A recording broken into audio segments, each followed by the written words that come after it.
You know that feeling when you haven't finished a project, or you finished a project and it's up for pre-order and you're waiting for it? You know that anticipation of what could be? Is it a great bestseller? Is it a dud? We don't know until it's out in the world. And that's what this episode is about.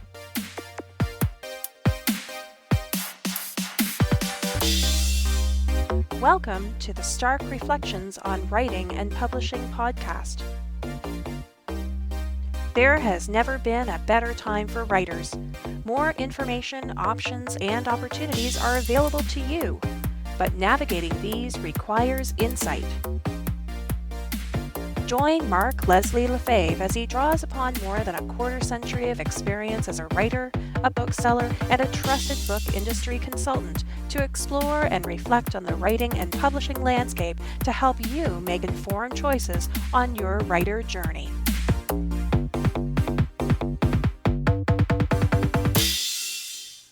Hello, Reflectives. Welcome to episode 456 of the Stark Reflections podcast. This is your host, Mark Leslie Lefebvre. Today's episode is a solo episode. I am going to be reading an article to you while sipping from a 15-year Macallan Scotch. It's coming up right after this bumper. Okay, quick explanation here. It is close to 8 o'clock on Thursday night. I normally have a podcast edited. I'm probably going to edit an interview and release it later in the day on Friday, tomorrow on the 23rd of January. But right now on January 22nd, because I want to get this out there. I was working on a post I was going to be sharing to Substack, and I thought, okay, I'm going to read this to you because I think it's kind of important. I've been chewing on this for a while. I was thinking about a couple things, and I love when I can merge them. So the topic for this episode is the published novelist saves Schrödinger's cat. And I'm going to forego comments and any of the other pre-main matter because I'll be doing that in the very next episode that I'll be publishing within the next 24 hours or so. So let me roll the bumper and let me read this as yet unedited version of the published novelist saves Schrödinger's cat. And potentially as I read this to you, it's part of my proofreading before I hit publish for this Substack article.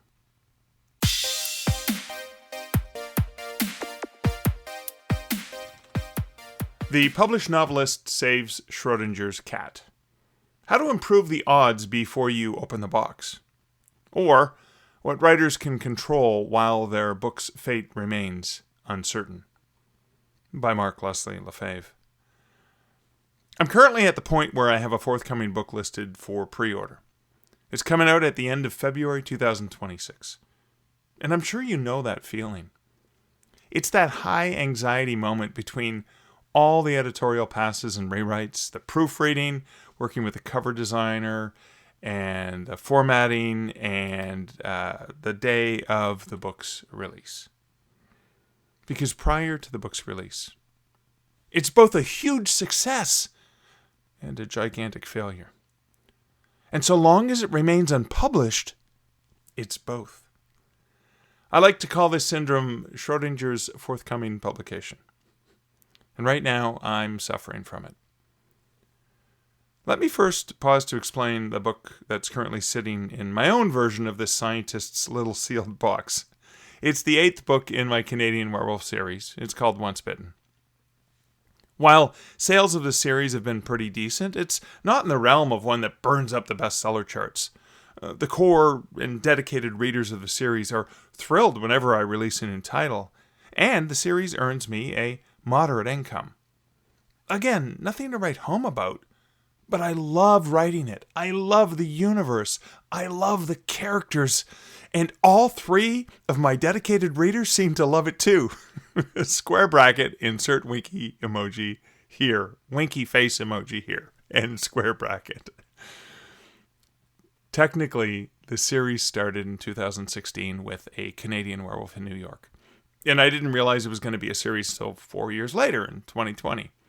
So, depending on how you slice it, that would be 8 books in 10 years or 8 books in 6 years.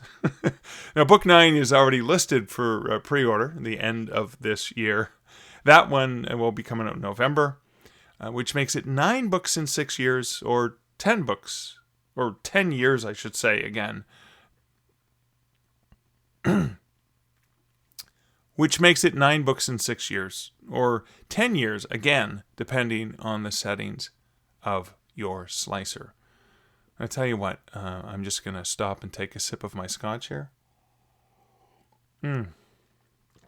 Magnificent. Thank you, Neil Peart, for introducing this to me. I mean, not personally, just reading his memoirs. Oh my God, that is such amazing scotch, and I found a really good price on it when I was north of Philadelphia a week and a half ago. Anyways, I'm pausing to sip this scotch and tell you that normally when I screw up like I just did in that previous paragraph, I would clear my throat loudly, and then I would go back and re-say the thing. And then when I edit the piece, I look for those spikes where I clear my throat really loud, and that's a strategy I use to cut. But I'm going to leave that in just for you because, why the heck not? This time I'm about to clear my throat, but I will cut it from the podcast because that's kind of annoying. Let me get back to the article. I suppose that 9th book will also live for quite a few more months in that Schrödinger's forthcoming publication realm. I know the sad and stark reality of the extremely slim likeliness that either of those books will be some sort of blockbuster top-selling title. But I'll never know unless I open that box / publish that next book. Now, in case you're not familiar with mention of Schrödinger and of cats and of boxes, or perhaps you are familiar but wouldn't mind a short refresher, let me quickly share the concept here. In 1935, physicist Erwin Schrödinger proposed a thought experiment. It's something that has haunted physics students and amused dinner party guests ever since. You place a cat in a sealed box with a vial of poison that's triggered by a random quantum event. Until someone opens that box, quantum mechanics suggests that the cat exists in a superposition of states. It is simultaneously alive and dead. So, an author whose books hasn't yet been officially released into the world understands that feeling with their manuscript instead of a cat. As I explained, that book that I have coming out next month is simultaneously a hugely successful bestseller, a gigantic flop, or perhaps even more frustratingly, is going to be released into the world to the resounding noise of crickets. I mean, come on, while we're doing thought experiments, let's take it to the deeper anxiety that includes the sad reality of publishing statistics. Of the 3 possibilities, I'm sure most writers would prefer that first one. And until a book is actually published, it can remain in that superstate. Because every unpublished writer knows exactly how that feels. If they never open that box, if they never finish and or publish that book, it retains that potential to be the big one. And that is one heck of a difficult superstate to get over. Some writers struggle with that for decades. Because that brilliant idea for a book that's floating around in your head and your heart, that manuscript sitting in your drawer, that novel on your hard drive, that story you've been working on for 3 years but haven't quite finished, it exists in its own quantum superposition. Until you release it into the world, it is simultaneously the greatest novel ever written, and it's an absolute catastrophe. It's the book that will launch your career, earn critical acclaim, and secure your place in literary history. It's also the book that'll be rejected by every agent, ignored by every reader, and mocked by anyone unfortunate enough to stumble across it. This uncertainty is both the curse and the gift of the creative life. The unfinished, unpublished work carries infinite potential precisely because it, like Schrödinger's cat, remains unobserved.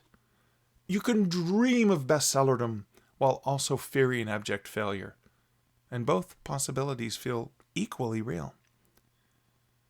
But here's what Schrödinger didn't factor into his thought experiment. You can influence the outcome before you open the box. Enter Blake Schneider. See, for anyone who knows where this is going, that's where that crafty title for this article comes in.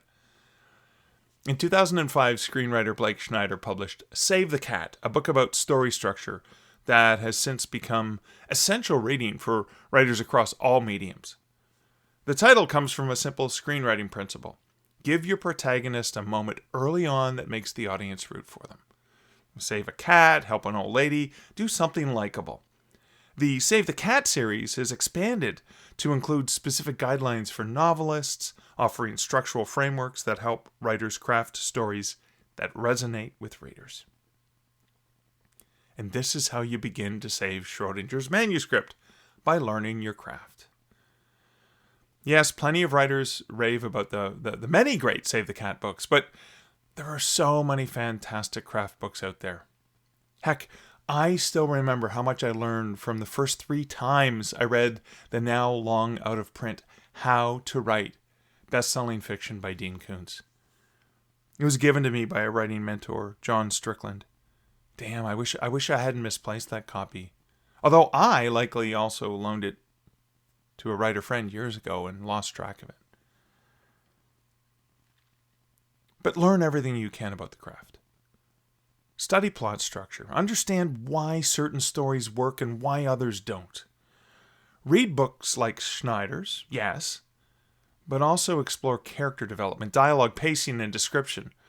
I'm a huge fan, by the way, of Jeff Elkin's The Dialogue Doctor. I'll have a link to that in the show notes this episode. Devour craft books. Take workshops. Analyze the novels you love and figure out what makes them tick. Do the same with television shows, movies, and plays that you consume. Writing is an art, but it's also a skill, and skills can be developed. Then practice. I often say patience, practice, persistence.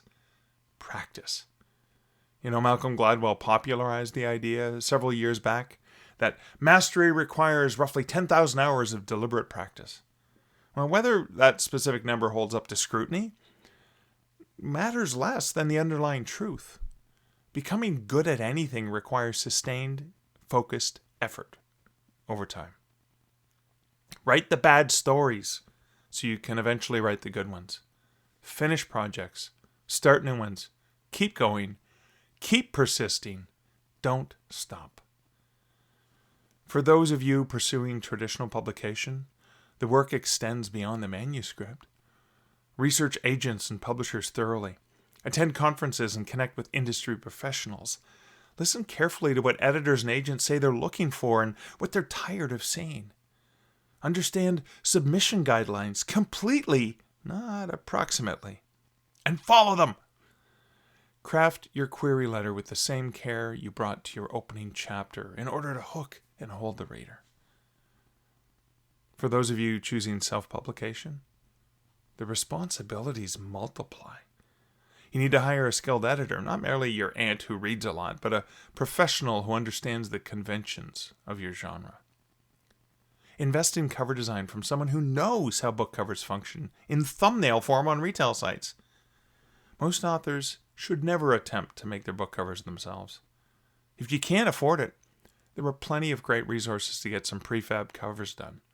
Draft2Digital's Nick Thacker heads up bookcovers.com, which has 60,000 relatively inexpensive pre-designed book covers to choose from, along with some flexible ways for you to adjust the title and the author and that text, etc. yourself. The main designer I've been working with for years, Juan Pedron, is fantastic to work with for custom jobs. He's done at least 20 covers for me so far, including the 9 books, 2 stories, the 1 omnibus in my Canadian Werewolf series, not to mention the audiobook covers. But Juan also has 5 pages of pre-designed covers that, as of recording this, he's offering those amazing pre-made covers for $30 US. I'll have a link to that in the show notes as well. Heck, over the years, I've bought some gorgeous covers for books I haven't even written because I couldn't pass up the deal. I saw them on one site. Perhaps those books will be something I address in another article called Schrödinger's Cover. But again, I've let myself get sidetracked.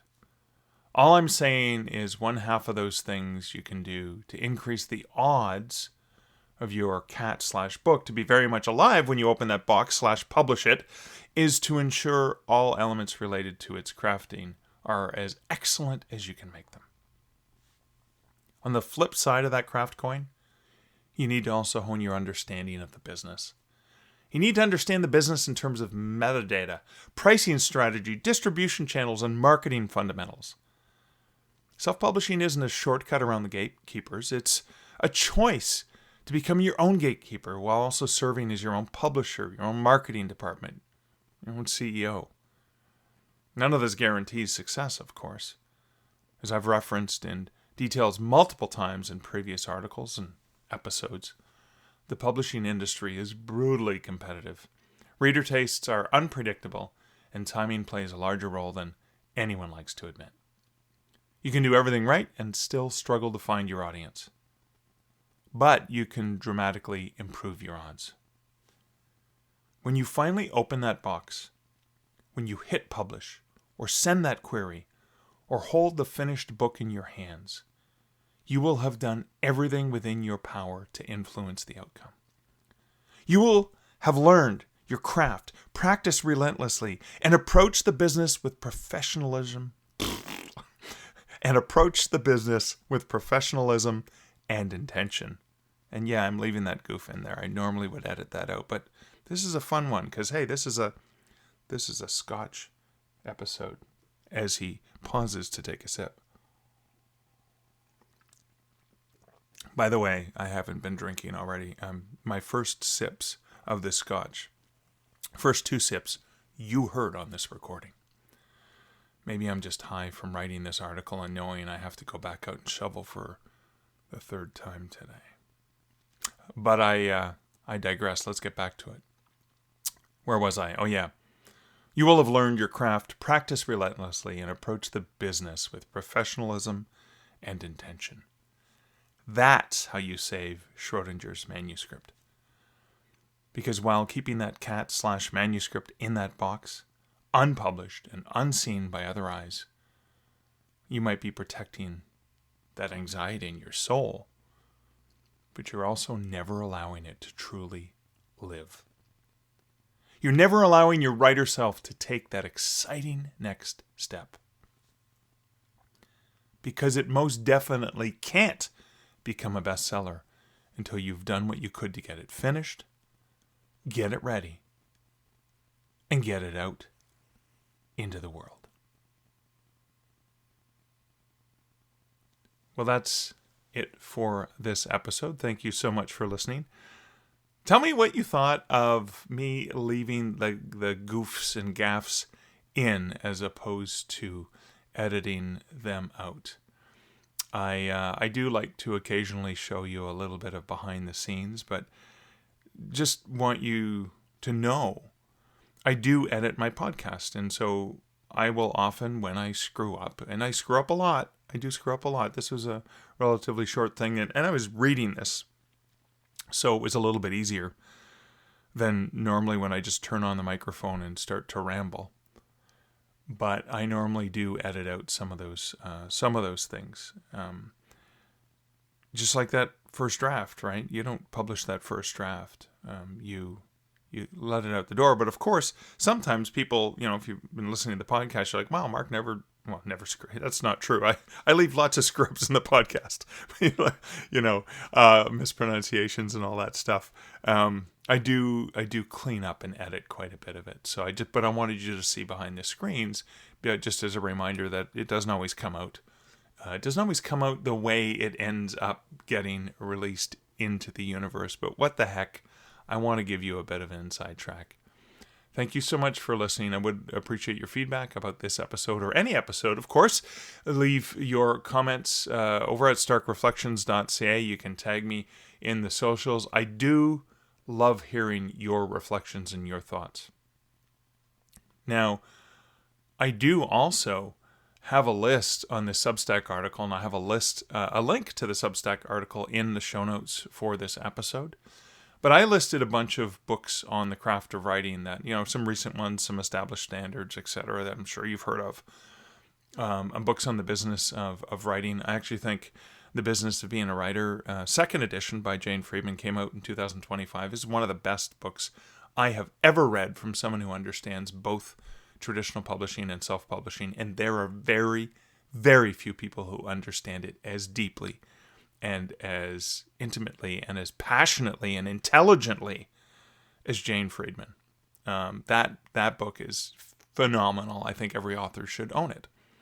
I actually still only own the first edition, so my goal for 2026 is to get my hands on the second edition and give that a read, because I know I could read that 5 or 6 times and still learn something new every time I read it. Anyways, all that is to say is, are there books on the craft of the business of writing that you love, that you would love to share? Let me know. I will share that with listeners on a future episode of the podcast. So a huge shout out and thank you to everyone who listens to the podcast. A huge shout out and thank you to those who support this podcast over at patreon.com/starkreflections. Just a reminder that we've got coming up, when is it? Let me just toggle over to my little mappy thingy. I have a little mappy. It's not a map. It's a... it's the 25th. It's actually this Sunday at noon Eastern. I've got a little Stark Publishing, just to hang out for patrons. Not going to record it. We're just going to hang out. We can talk. You can ask questions. We can chat about whatever you want to chat about. It's very informal. Come and go as you please. But I will be there for the full hour. And if nobody shows up, then I'm going to write. I'll just, like I do when I'm doing a sprint with a friend. I will write, and if people show up, then I will chat with them as well. But thank you so much for listening.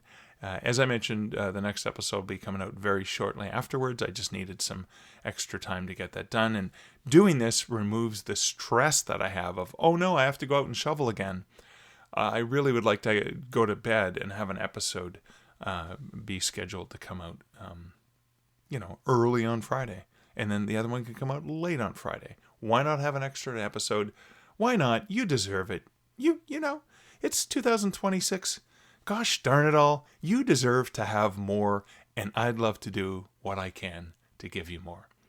Thank you for listening. Until next episode, which is coming sooner than next week, this is, as always, Mark Leslie Lefebvre wishing you great writing, good Stark reflections, and if you are a fan of delicious scotch like I am, may whatever it is that you really enjoy, like a fine 15-year-old Macallan scotch, may that greet you with a big smiling face. We'll talk to you soon. Thank you for listening to the Stark Reflections podcast. You can find show notes for each episode at starkreflections.ca.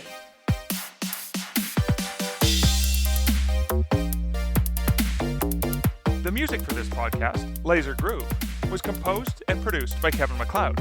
Check out more of Kevin's great music at incomptech.com.